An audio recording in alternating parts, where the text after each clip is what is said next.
सच्चाई Bhagat ji. Hello. Hello. सत साहिब। सत्साई भगत जी, सत्साई। और जी कैसे हो? बस ठीक भगत जी, आप सुनाओ। बस दया परमात्मा की। भगत जी हम थोड़े डावाडोल हो गए। डामाडोल हो गए? हाँ। अरे आपके घर के सामने तो नामदान केंद्र है जयपुर में, डामाडोल कैसे हो गए भाई? जी नामदान केंद्र को तो छोड़ो आप। जी। मैं तो नामदान केंद्र से तो पहले भी वैसे दूर था। जी क्या हुआ बताइए भगत जी। भगत जी मैं भ्रमित हो गया थोड़ा। कैसे तो बताओ, क्या कर दिया, क्या हो गया? वो क्या है, वो नितिन साहब जी के वो सत्संग देखने के चक्कर में। अब भी उसको साई भी कह रहे हो? हाँ।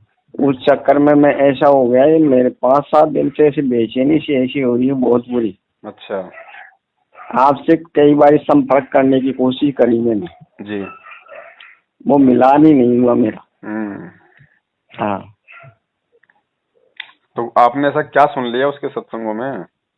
अब वो सुन लिया, जो सुन लिया हो गई। अब वो गलतियां तो होती हो गई, जो हो ही गई। नहीं तो अब क्या है, आप वहां गए क्या? मगर जहाँ भी आया सारा ही काम कर दिया वो तो। नाम भी ले आए? हाँ। फिर अब अब वो क्या क्या है हो गया? मेरे, अब मेरे ऐसा हो गया, वो पहले वाला हिसाब किताब बढ़ गया। पहले वाला क्या? जो जो बीमारियां, कुछ प्रॉब्लम जो आपके पहले थी वो शुरू हो गई? हाँ। अच्छा। हाँ। तो भगत जी पवन दास क्या करे बताओ भाई। अब जो भाई गुरु गलतियां हो गई, जो तो हो ही गई ना। अब जब भगत अनहोनी जी तो ऐसी एक तो बात है नहीं भाई, नहीं हुई। भगत जी गुरु जी ने क्या बताया सत्संगों में, कितना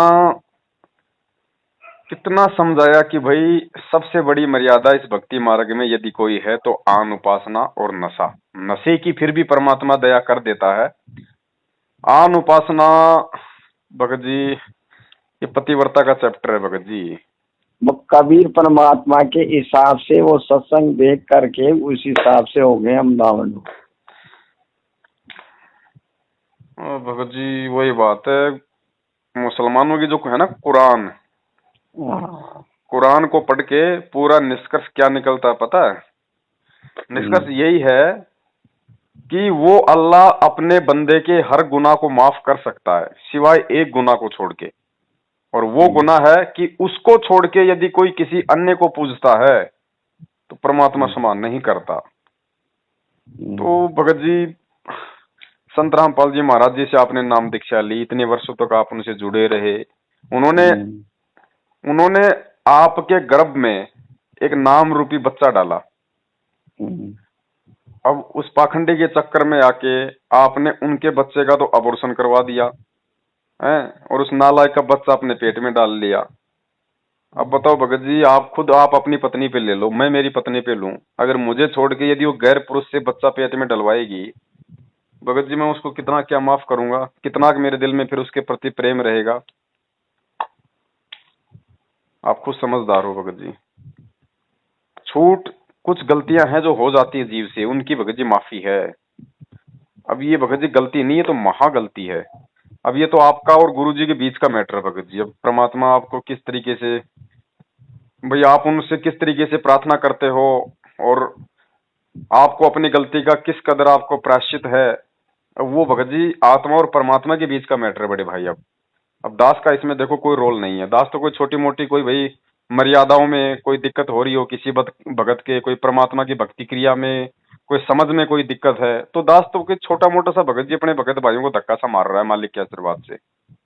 अब ये तो भगत जी आपने पंथ ही एक तरीके से परमात्मा से अपना नाम ही आपने कट ऑफ करके और उसका बच्चा अपने पेट में डलवा रखा है। तो भगत जी अब तो देखो आपके और गुरु जी के बीच का मैटर है, आप किस तरीके से उनसे प्रार्थना करते हो, किस तरीके से आप अपनी गलती की बारंबार उनसे क्षमा याचना करते हो। अब देखो मालिक तो मालिक है भगत जी, वो तो जब हम सतलोक से इतनी भयंकर गलती करके आ गए, उससे भयंकर गलती कोई नहीं है। अब जब उस गलती को परमात्मा ने क्षमा कर दिया और हम नीचों के लिए फिर नीचे आया है, तो क्षमा तो वो इस गलती को भी अवश्य करेगा भगत जी, लेकिन वो आपके अंदर का भावना देखेगा भगत जी, आपके अंदर क्या विचार है, कितना आपके अंदर प्रायश्चित है अपनी गलती के लिए। उस चीज पे निर्भर करता है।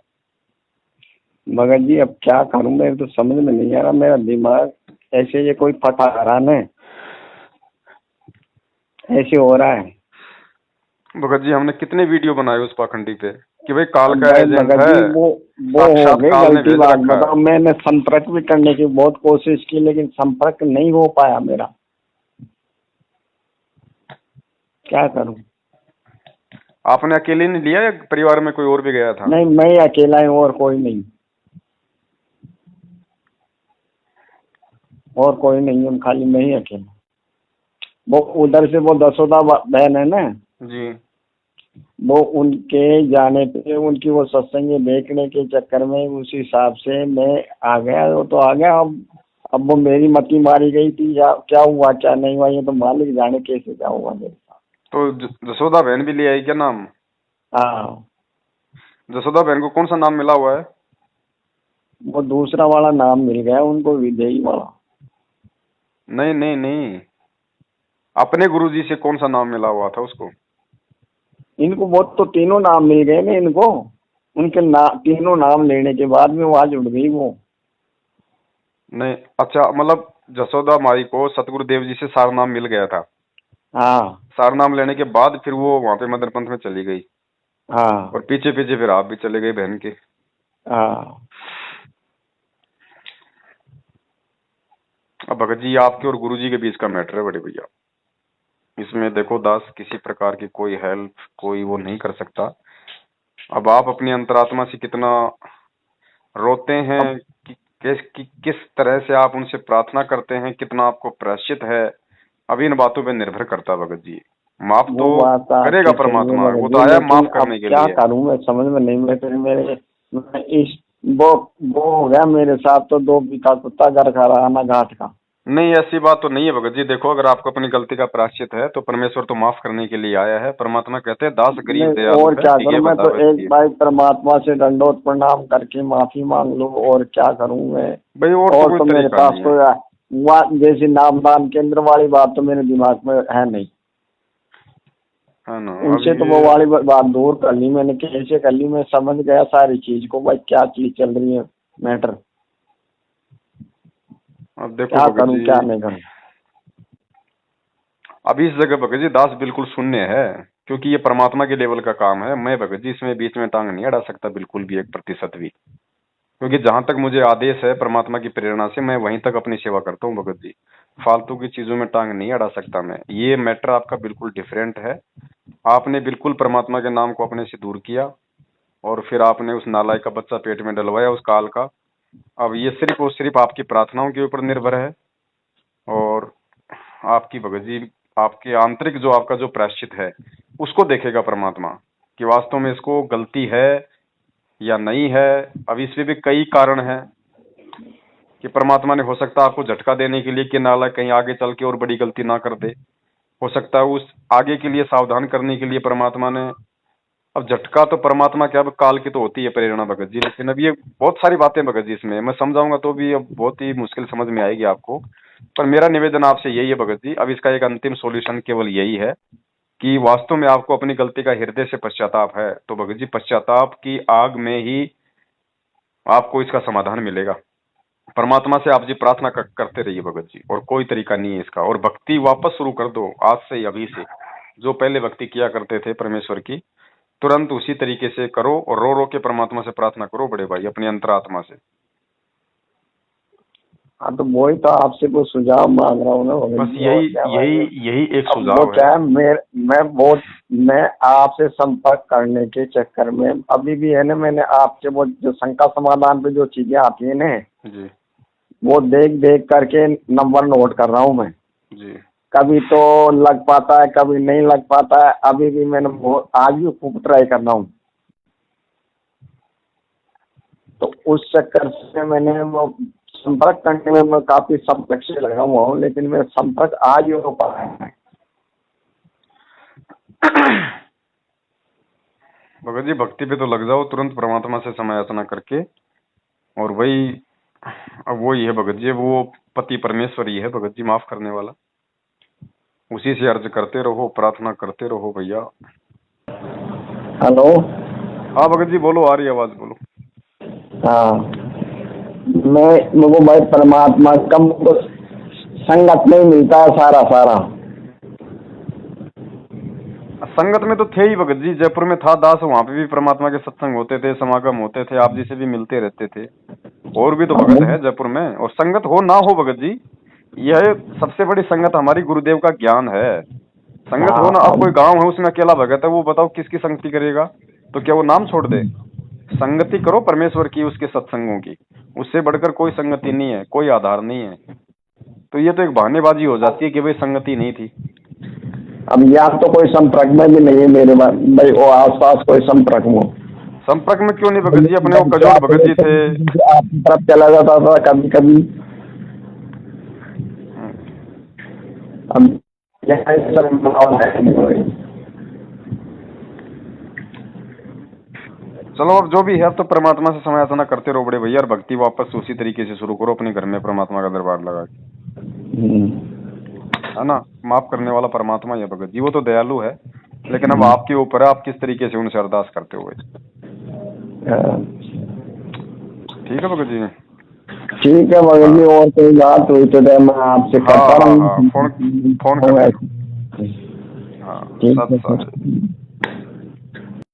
कहते हैं जब लग हंसा हमारी आना, काल लगे नहीं तेरा बना। जब लग हंस मेरी मर्यादा में रहेगा, काल तेरा कोई अटैक मेरे बच्चों पर नहीं हो सकता। मर्यादा तोड़ देते हैं हम, जिस कारण से दुख पाते हैं। कबीर परमेश्वर कहते हैं अनंत कोट बाजी जहां हम रचे सकल ब्रह्मांड, और कह कबीर मैं क्या करूं यो काल करे जीव खंडे। परमात्मा कबीर जी कहते हैं कि मैंने अनंत करोड़ ब्रह्मांडों की रचना कर रखी है, ऐसे समर्थ हैं हम, और मैं क्या करूं, ये काल मेरे बच्चों को मुझसे खंड कर लेता है, इनका नाम तुड़वा देता है, फिर इन पर अटैक कर देता है, जिस कारण से ये मार खा जाते हैं। परमात्मा कहते हैं जैसे माता गर्भ को राखे यतन बना, और ठेस लगे तो छन हुए तेरी ऐसे भक्ति जा। इस नाम को लेने के बाद ये समझ लेना आपकी आत्मा में भक्ति स्टार्ट होगी, अब बीज पड़ गया। जैसे माता गर्भ को, जैसे किसी बहन को गर्भ रहा हो तो फिर वो रात्रि में या दिन में कितनी सचेत रहती है। रात को करवट लेते समय भी ये सोचती है भगवान कहीं मेरे बच्चे कर दाब ना पड़ जा, दबाव ना आ जा।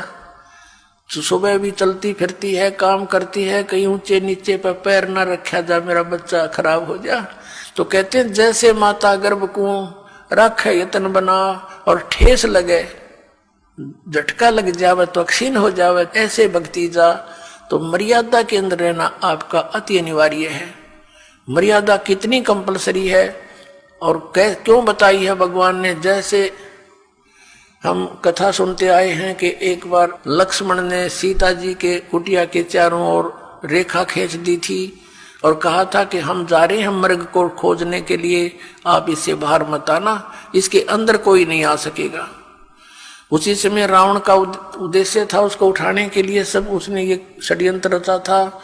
रावण जब आया साधु रूप बनाकर भिक्षा लेने के लिए, तो उस रेखा के निकट आते ही रावण को एकदम इतनी लपट लगी अग्नि की, 10 कदम दूर जाके खड़ा हो गया बहुत स्पीड से, और सीता से कहा कि माई साधु संतों को साथ ऐसा नहीं करना चाहिए, और भिक्षा देनी है तो बाहर आकर दे दीजिए, नहीं तो तुझे ये हो जाएगा वो हो जाएगा। उसने सोची कि साधु संत है, क्या फर्क पड़ता है, भिक्षा ले अभी देकर वापस आ जाती हूँ। उसने रेखा उल्लंघ कर रावण के भिक्षा देनी चाहिए थी, तो वहीं से बाजू पकड़ ली, उठा ले गया और पटक दी वहां लंका के अंदर 9 लखा बाग में। अब उसको तो जरा सी लगी क्या फर्क पड़े है, वो बोली पूछते तो नो कह के इस बार मत जाइए, ना तेरी बिरान माटी हो जाएगी, गिल्ला मारी करावेगी, और वो कर दिया, वही काम करके धर दिया। करोड़ों आदमी मारे गए उस सीता को छुटवाने के लिए। जरा सी बात और उसके अंदर पड़ी रहती तो उसको क्या बिजली गिरती, धक्के खा के चला जाता रावण। तो पुण्यात्मा रावण समझो काल है, और मर्यादा ये लक्ष्मण रेखा समझ लो, जो नियम बताए गए आपको, फिर ये निकट नहीं आ सकता। काल डरे करतार से जय जय जय जगदीश, ये जोरा जोड़ी झाड़ता, पगरज डारे शीश।